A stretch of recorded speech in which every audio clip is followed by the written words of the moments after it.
আসসালামু আলাইকুম। লার্নপাসের পক্ষ থেকে সবাইকে স্বাগতম। আজকে আমরা শিখব স্মল লেটার কিউ থেকে জেড পর্যন্ত কিভাবে লিখতে হয়। ছোট হাতের কিউ লেখার জন্য প্রথমে উপরের মাঝে যে দাগটা আছে প্রথম দাগ থেকে নিচে দাগ পর্যন্ত সোজা একটা দাগ নামাতে হবে। খেয়াল রাখতে হবে প্রতিটা দাগ যেন সোজা থাকে। উপরের এখান থেকে দাগ থেকে সোজা একটা দাগ আমরা এভাবে নামিয়ে দেবো। নামার উপরে কিছুটা নিচ থেকে এখান থেকে এভাবে ঢেউ করে উপর দিকে উঠাবো। ঢেউ করে সোজা রাখলে কিন্তু এভাবে সোজা উঠা দিলে হবে না। এখান থেকে ঢেউ করে এখানে এভাবে ঢেউ করে নিজে দাগ স্পর্শ করে এভাবে লিখতে হবে। খেয়াল রাখবো যে গোলটা দেবো, গোলটা যেন পুরোটাই গোল হয়, একদম বৃত্তাকৃতি হয়, এদিকটা খেয়াল রাখতে হবে। তারপরে এখান থেকে ছোট করে আড়াআড়ি করে একটু দাগ উঠাই দেবো, তাহলে আমাদের কিউ লেখা হয়ে যাবে। আর লেখার জন্য দুইটা নিয়ম আমি দেখাইছি, দুইটা নিয়ম আছে। এভাবে ঢেউ করে উপর দিকে উঠাতে হবে, ঢেউ করে। খেয়াল রাখবো দাগটা যেন ঢেউ থাকে। সোজা একটা দাগ নামাবো, তারপর কিছুটা নিচ থেকে এভাবে ঢেউ করে উপরে একটা বিন্দু এঁকে দিব, তাহলে আমাদের একটা আর লেখা হয়ে যাবে। আর লেখাতে আরেকটা নিয়ম হচ্ছে সোজা করে এভাবে একটা দাগ দিব, এই দাগের সমান করে এই পাশেও একটা দাগ দিব। এখানে যদি খেয়াল করো তাহলে এই দাগ আর এই দাগটা কিন্তু একই সমান আছে। আর যখন উপরের দাগটা দিবা তখন খেয়াল রাখবা নিচের দাগটা যতটুকু আছে উপরের দাগটাও ততটুকু রাখার জন্য। এখান থেকে ঢেউ করে এভাবে নামাতে হবে। আর যেখান থেকে ঢেউটা শুরু করেছি নিচের দাগ যেখানে শেষ করবো অবশ্যই খেয়াল রাখবো এই দাগের সরাসরি থাকে, তাহলে আর লেখাটা সুন্দর লাগবে। এস লেখার জন্য মাঝের দুইটা লাইন ব্যবহার করব আমরা। এখান থেকে ঢেউ করে উপরের লাইন স্পর্শ করব, তারপরে ঢেউ করে এই দাগে সমান করব। যেখান থেকে দাগ শুরু করেছি ঢেউ করে এই দাগে সমান করে ঢেউ করে এভাবে উঠাই দেব। এভাবে উঠিয়ে দিলেই আমাদের এস লেখা হয়ে যাবে। আর অবশ্যই খেয়াল রাখতে হবে উপরে এবং নিচে যেন ঢেউ থাকে। আচ্ছা, এখন আমাদের এস লেখা শেষ। এখন লিখব টি। টি লেখার জন্য উপরে তিনটা লাইন ব্যবহার করতে হবে। তিনটা লাইন বলতে উপরে যে লাইনটা দেখতেছো এখান থেকে কিন্তু আমরা টি লেখাটা শুরু করব না, কিছুটা নিচ থেকে এভাবে সোজা করে একটা দাগ নামাবো। কিছুটা নিচ থেকে দেখতে পারতেছো উপরের দাগটা কিন্তু আমি স্পর্শ করিনি। আচ্ছা, তারপরে এখানে মাঝখানে যে লাইনটা আছে সেখানে ছোট করে একটা দাগ দিয়ে দিলেই আমাদের টি লেখা হয়ে যাবে। মাঝের যে দাগটা দেখতেছো এটা কিন্তু বড় করা যাবে না, তাহলে ভুল হবে। এখন আমরা লিখবো ইউ। ইউ লেখার জন্য সোজা করে এভাবে একটা দাগ দেব, দুই পাশে দুইটা দাগ দিয়ে দিব। খেয়াল রাখতে হবে দুইটা দাগ যেন সোজা থাকে।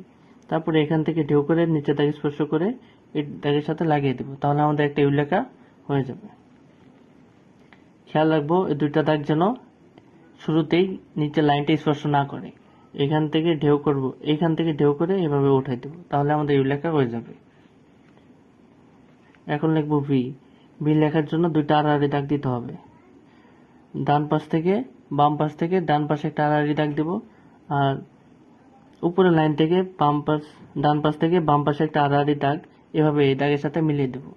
খেয়াল রাখবো দুইটা দাগ যেন আড়াআড়ি থাকে এবং একই সমান থাকে, এদিকটা আমাদের খেয়াল রাখতে হবে। আর অবশ্যই লাইন ভেদ করে যেন দাগ না চলে যায় এদিকটা খেয়াল রাখতে হবে। এখন লিখবো আমরা ডব্লিউ। ডব্লিউ লেখার জন্য আড়াআড়ি করে একটা দাগ দিয়ে নেব, তারপর এখান থেকে আড়াআড়ি করে আরেকটা দাগ দেব। আচ্ছা, এখন একটা টেকনিক আছে এখানে। টেকনিকটা হচ্ছে এখন ডান পাশে যেভাবে আড়াআড়ি করে দাগ দিবা সেটা হচ্ছে প্রথমে যে দাগটা আড়াআড়ি করে দিয়েছো এটার দিকে একটু খেয়াল করে যদি দেখো, এখন যে দাগটা দেব এটা এই দাগ আর এই দাগটা কিন্তু একই সমান দিয়েছি আমি। আর হচ্ছে এই দাগ পর্যন্ত নিচের দাগ পর্যন্ত নামাতে হবে। তারপরে এখন ডান দিকে যে আড়াআড়ি দাগটা দেব এটা এই দাগে সমান করে দেব। আচ্ছা, এভাবে লিখলে আমাদের ডব্লিউ লেখা হয়ে যাবে। এখন লিখবো এক্স। এক্স লেখার জন্য এভাবে আর একটা দাগ দিতে হবে, এভাবে বেশি বাঁকা করা যাবে না দাগটা। তারপরে এই দাগটা যেখানে শেষ করেছি এটা সরাসরি উপর দিকে উঠবো। এই দাগটা এখানে শেষ করেছি এটা সরাসরি উপর দিয়ে এখানে উঠবো, এখানে না কিন্তু সোজাসুরি থাকতে হবে। এখান থেকে আড়াআড়ি করে মাঝখান বরাবর রাখতে হবে। তারপরে এখান থেকে আড়াআড়ি করে মাঝখান বরাবর রেখে এই দাগে সমান করে নিচে নামিয়ে দেবো, তাহলে আমাদের একটা এক্স লেখা হয়ে যাবে।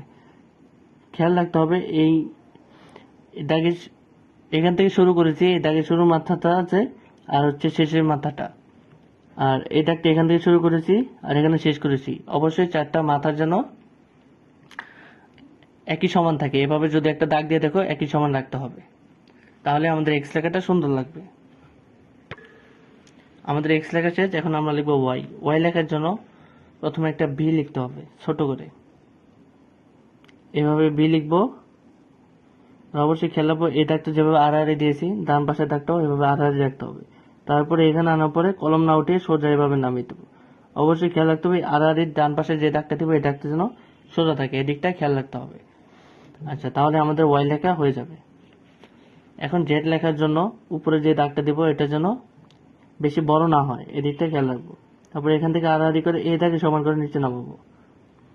তুমি যদি খেয়াল করো উপরের দাগ যেখান থেকে শুরু করেছি এবং আড়াআড়ি করে যে দাগটা এখানে শেষ করেছি, এই দাগ আর এই দাগ কিন্তু একই সমান আছে, এভাবে সমান রাখতে হবে। তারপরে এই আড়াআড়ি করে যে দাগটা দিয়েছি এখান থেকে নিচের দাগটা এখানে এসে শেষ করব, এই দাগে সমান করে এখানে এসে শেষ করব, তাহলে আমাদের জেড লেখা হয়ে যাবে। আচ্ছা, তাহলে আমরা আজকে শিখলাম কি থেকে জেড পর্যন্ত কিভাবে লিখতে হয়। সবাই এভাবে বাসায় প্র্যাকটিস করবা, তাহলে তোমাদের লেখা আরো সুন্দর হয়ে যাবে। সবাই ভালো থাকবা। আল্লাহ হাফিজ।